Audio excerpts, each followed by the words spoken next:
Okay, no? So may spark plug tayo na lumugsot. Ito yung lumugsot, guys. So ang nangyari ay tiningnan ko po ng ball scope, yung kanyang thread ng kanyang cylinder head ay na lost thread. So ang gagawin ko dito ay para hindi na ako magtanggal ng cylinder head ay ito yung gagamitin ko pang red thread sa 2, 3, 4 ang final po ito, no? At ito yung ikakabit natin sa bagong spark plug. So may bago tayong spark plug, tingnan natin. Okay, no? So ito yung i-insert natin sa kanyang cylinder head para pumasok naman yung kanyang panibagong spark plug, no? So ito yung swak na swak to, guys, no? Ayan. So ang nakahirap nito ay number 4, yung nagka-problema na spark plug, no? Tingnan natin. Ayan. So napakasikip. Ayan, number 4. 1, 2, 3, 4. Ayan. Para hindi pumasok yung mga debris, lagyan natin yan.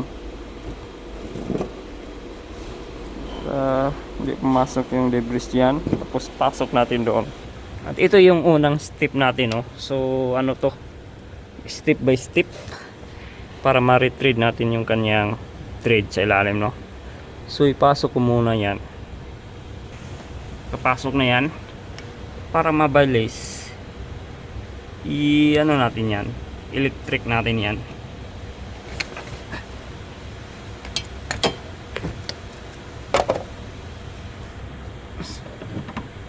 Ito yung gamitin natin. Yan.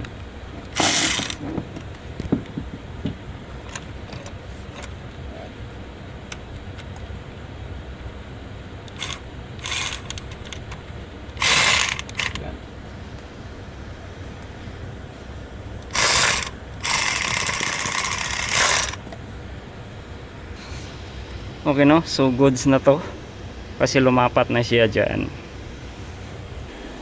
Okay, no? So ito naman yung second step natin, guys. Ayan. So ito na yung final retreat. Ayan. Yung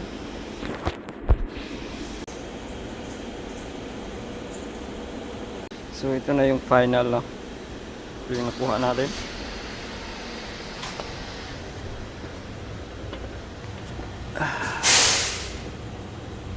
Final natin yan, guys. Yan. Goods. Ito na.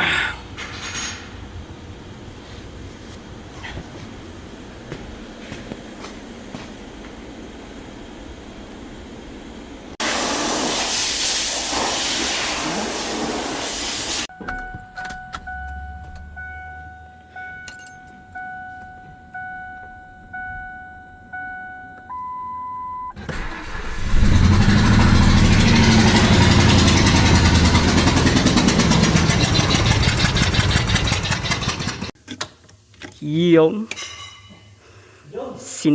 sinasakripisyo ko yung ano ko, sakit kasi hindi ko na perfect ng 45 degree yung pag tapping, pero okay naman, nahigpitan naman yung spark plug.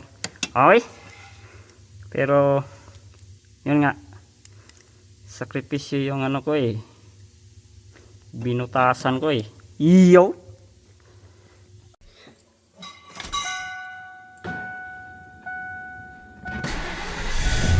Iyon, hindi na kailangan ibaba yung cylinder head, guys, para itapping. Iwan ko na lang. Ayan. Okay. All good na, guys. Okay. Hindi na kailangan ibaba yung kanyang ano.